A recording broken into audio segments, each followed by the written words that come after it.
Bidan menuju rumah salah satu warga untuk melakukan pendidikan kesehatan.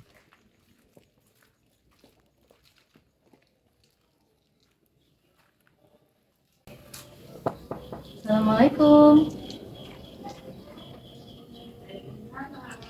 Permisi Bu. Ya.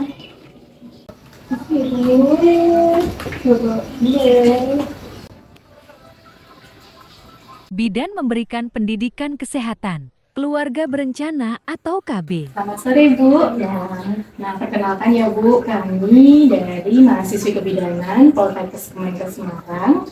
Nama saya Silvi Kusumajuitasari dan rekan saya Kakak Sari.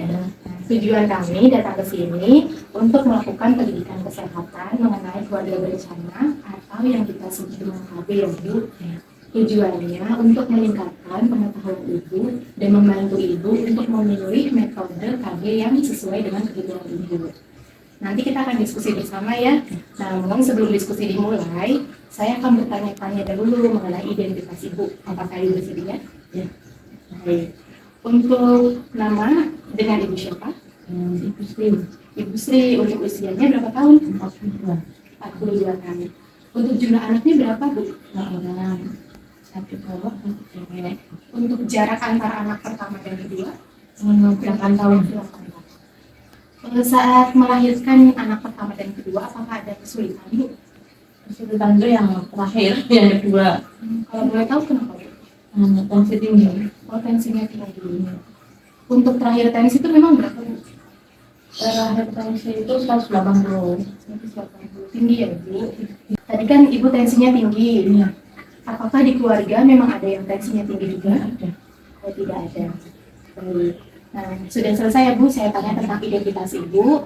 Identitas, nama Ibu Sri, usia 42 tahun, jumlah anak 2 orang, jarak anak 1 dan 2 sama dengan 8 tahun. Kesulitan yang dialami pada masa kehamilan hipertensi, tidak ada riwayat hipertensi dalam keluarga. Kita masuk ke sesi diskusi. Sebelumnya, saya izin bertanya, apakah Ibu pernah mendengar atau mencari tahu mengenai keluarga berencana atau KB itu? Nah, sejauh apa Ibu mengetahui, boleh ceritakan kepada saya? Slogan 2 anak cukup itu loh. Wah, betul Ibu. Itu merupakan slogan dari KB. Saya akan jelaskan lagi ya, agar Ibu lebih paham. Nah, KB itu adalah suatu program pemerintah yang bertujuan untuk menekan laju pertumbuhan penduduk sehingga dapat membentuk keluarga yang berkualitas. Nah, Ibu sendiri pernah tidak mendengar atau mencari tahu mengenai manfaat KB itu?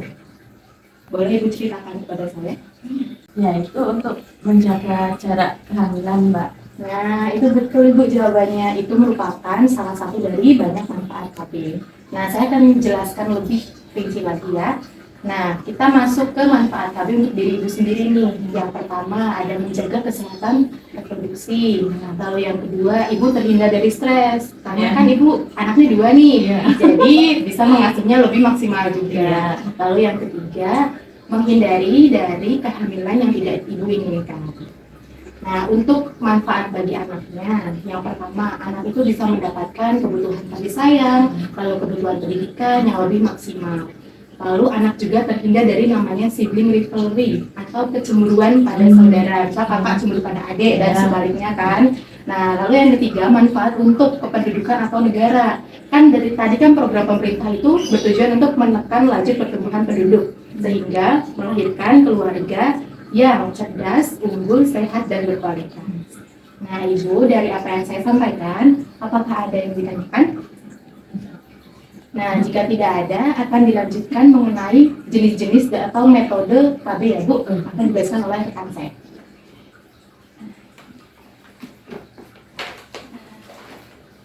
Ini Bu, ada sedikit media dari kelompok kami. Oh iya, terima kasih Kak. Gini. Nah, sebelumnya Ibu sudah mengetahui metode kontrasepsi KB apa buatan? Jenisnya apa? Satu atau sudah pernah pakai KB sebelumnya? KB suntik, Mbak. Suntik yang 3 bulan? 1 bulan. Oh, yang 1 bulan. Terus kemudian menggunakan apa lagi?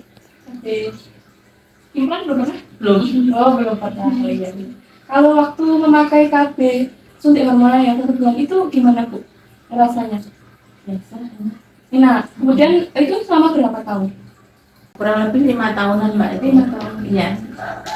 Kemudian di sini saya akan menjelaskan dulu ya Bu mengenai KB itu ada KB yang menggunakan metode sederhana dan ada KB yang menggunakan alat. Nah, untuk metode sederhana itu bisa dengan cara menggunakan kendor. Ya, pasti Ibu sudah tahu. Ya. Nah, kemudian yang kedua itu bisa dengan menggunakan yang namanya gel Bu.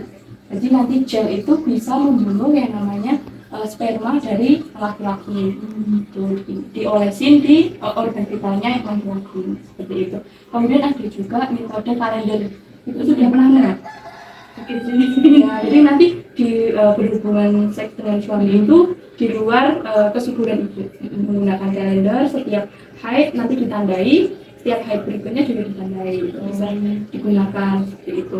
Kemudian kalau untuk alat itu ada yang di sini, yang pertama itu IUD yang seperti ini, kemudian ada implan yang seperti ini.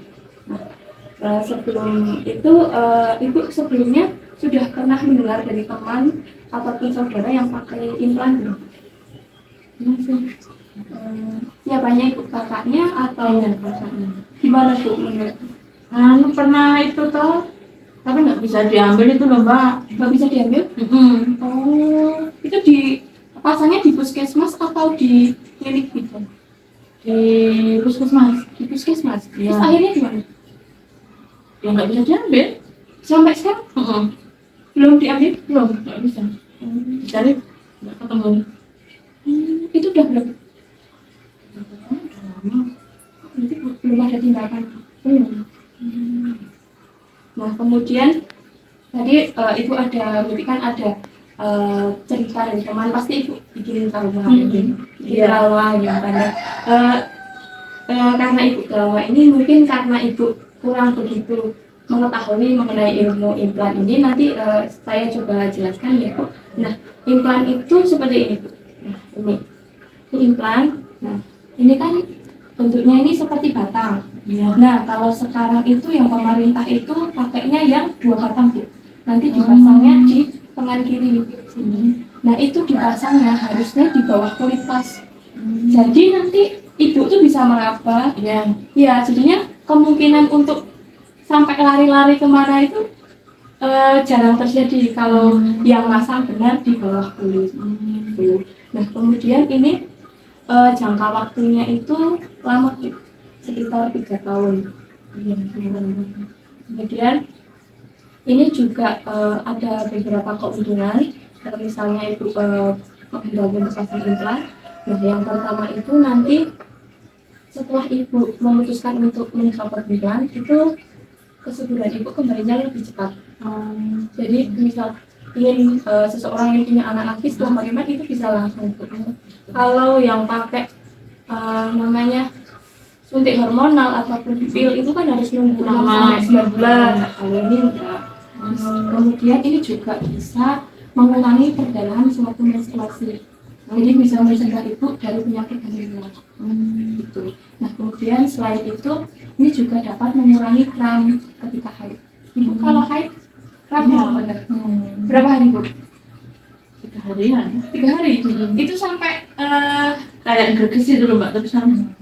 berarti sampai ya mengurangi aktivitas itu. Iya. Sampai udah menikah masih? Masih. Katanya kalau udah punya anak Iya. bilang. Iya. Tapi enggak, balik lagi. Itu Kayak itu darahnya itu bergumpal. Iya. Soalnya setiap orang juga berbeda ukurannya.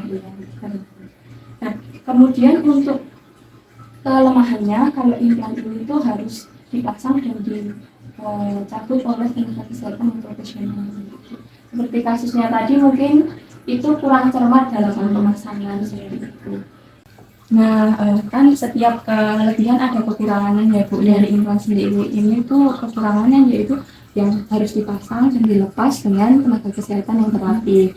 Kemudian juga implan ini tidak bisa mencegah dari penyakit menular seksual atau biasanya penyakit HIV/AIDS atau penyakit gonore yang penyakit kemudian penyakit jamur di bagian kemaluan itu juga tidak bisa, Bu. Nah, kemudian juga ini pemasangan implan ini juga bisa menyebabkan yang namanya gangguan haid.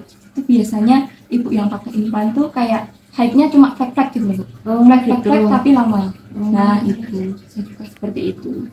Nah, kemudian untuk yang disarankan pemakaian implan ini yaitu ibu yang usia reproduktif yang ingin efektif dalam program keluarga berencana, karena jangkanya ya cukup lama 3 tahun. Nah, yang pastinya ini juga bisa digunakan oleh ibu karena ibu tadi kan mengeluhkan kram saat menstruasi. Nah, selain itu juga bisa digunakan pada orang dengan tekanan darah tinggi, tetapi tidak boleh lebih dari 180 tensi. Tapi kalau semisal takut, nanti ada opsi lainnya kalau ibu takut menggunakan ini, karena tadi kan ada pengalaman dari keluarga. Iya. Gitu. Nah, kemudian untuk yang tidak bisa, ini tuh ada yang tidak bisa pakai implan itu yang ini menyusui, kemudian misinya kurang dari 6 minggu, ini tidak bisa. Kalau hamil juga ya pasti tidak bisa. Sama gangguan kesehatan, ini gangguan kesehatan, hipertensinya yang termasuk hipertensi berat. Ya. Kalau yang sedang itu masih bisa, tapi dengan pertimbangan, banyak pertimbangan. Nah, kemudian untuk waktu pemasangannya itu, kalau metode kontrasepsi jangka panjang itu diusahakan pemasangannya dalam waktu hari pertama sampai hari ke-7 waktu haid.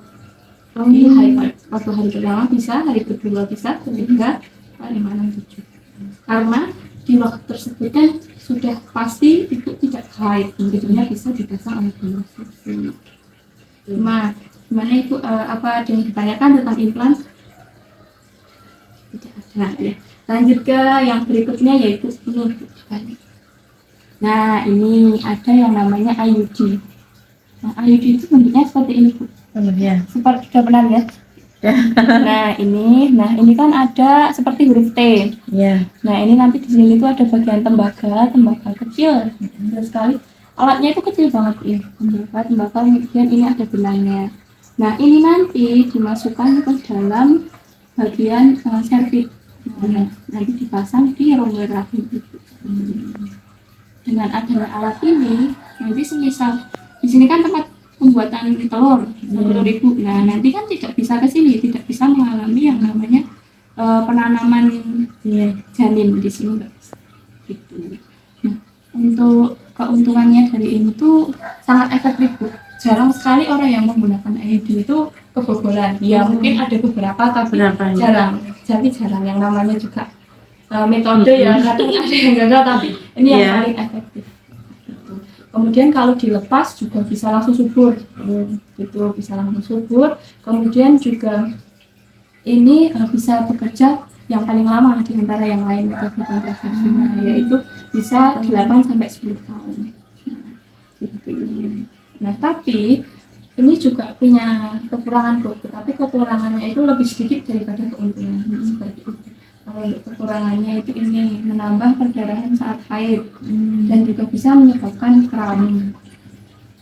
Nah, ini juga tidak bisa melindungi dari penyakit menular seksual dan HIV. Nah, untuk teman ibu atau keluarga ada yang pakai IUD? Belum ada. Belum. Karena takut. Iya itu. Karena takut. Ibu sendiri sudah takut. Karena apa? Nggak tahu. Adanya cuma itu dulu sontek itu yang 1 bulan. Takut pasangnya apa? Takut Nggak tahu. takut aja. Takut. Jadi nanti saya di sini bantu lebih dalam mengetahui mengenai IUD. Siapa tahu ibu kalau mendapat ilmu lebih ada pencerahan. Ini yang bisa menggunakan metode kontrasepsi ini yang pastinya yaitu yang pada usia reproduksi seperti usia 25 tahun ke atas seperti itu. Kemudian juga ini bisa digunakan ketika ibu sedang habis melahirkan itu, tetapi tidak boleh dipasang ketika 2 minggu setelah melahirkan.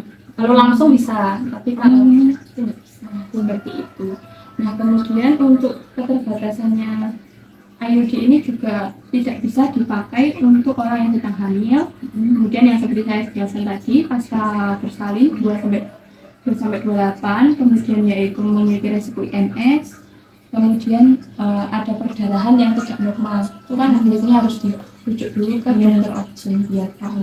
Kemudian juga ada infeksi, itu juga tidak boleh seperti itu. Gimana Bu, apakah ada yang ditanyakan tentang IUD?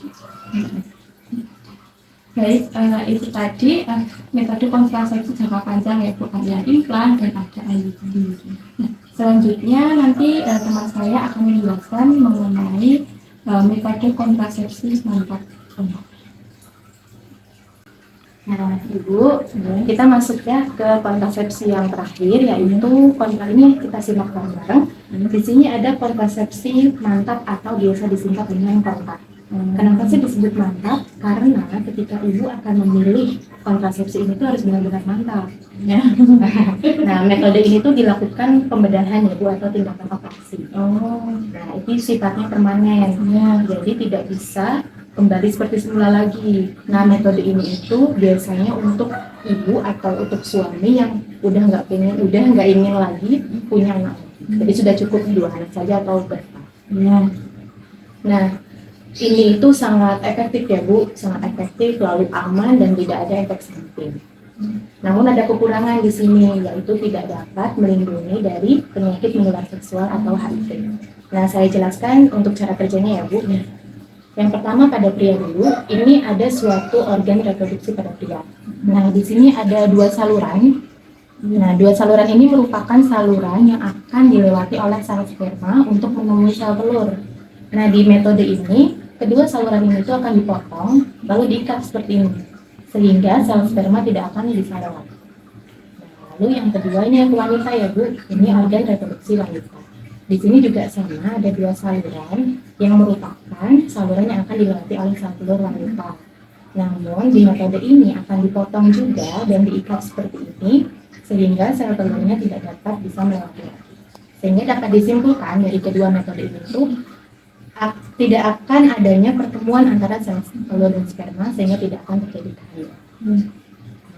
Kapan sih kita bisa memakai kontak ini? Itu kapan aja Bu. Namun harus ada konsultasi dengan dokter dulu. Ketika ibu berminat nanti, ibu bisa konsul dulu ke dokter untuk tahu apakah ibu bisa atau memenuhi syarat untuk dilakukannya metode kontrasepsi ini. Itu Bu dari saya tentang metode kontrasepsi kontak. Apakah ada yang ditanyakan? Baik. Lalu akan dilanjutkan atau misalnya? Baik, Ibu, setelah kita memaparkan tadi mengenai banyak masalah metode kontrasepsi jangka panjang dan kontak, Ibu ada ketertarikan apa ingin tahu lebih dalam atau ingin mencoba KB yang mana itu ada belum? Belum Mbak. Belum. Belum. Kalau untuk sekarang Ibu pakainya KB Pakai kondom. Ya. Kan kalau kondom itu kan biasanya itu kan alat sederhana ya, jadi memungkinkan biasanya untuk terjadi kehamilan. Nah, menurut kami, saran kami untuk usia ibu yang sudah masuk ke usia 49 tahun itu lebih baik menggunakan metode kontrasepsi yang sangat panjang. Jadi supaya tidak terjadi yang namanya kebobolan ataupun hamil yang direncanakan seperti itu. Nah, seperti itu. Nah, kemudian juga nanti ibu bisa berdiskusi dengan kami karena KB itu bukan hanya KB wanita saja, tetapi KB pria juga ada. Gitu. Kalau semisal ingin ber-KB salah satunya harus saling mengetahui dan saling membolehkan antara satu dan lain. Begitu. Kalau semisal ibu besok atau kapanpun ibu ingin untuk melakukan KB, itu bisa langsung ke puskesmas. Nanti konsultasi ke ahlinya, ke bidan, nanti tanya-tanya, kemudian nanti pasti akan di screening kesehatan ibu gimana, kemudian kebutuhannya gimana. Jadi yang pastinya tenaga kesehatan akan memberikan metode KB yang pastinya sesuai dengan kebutuhan yang tidak merugikan suami dan istri. Itu sekian pemaparan pendidikan kesehatan dari kami. Kami mahasiswa Teknik Magelang dalam rangka untuk memenuhi tugas dari mata kuliah MIPAS.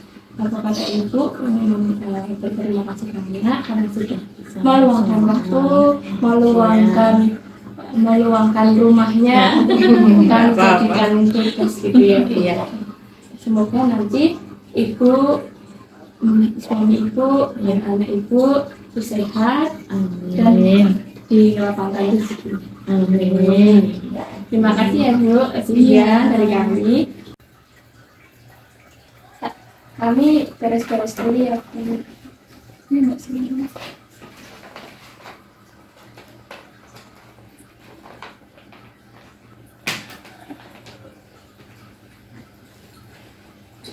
Baik Ibu, Gunawan di Ibu. Terima kasih banyak. Kami Sama-sama. Ibu. Terima kasih. Ini Mbak Ci.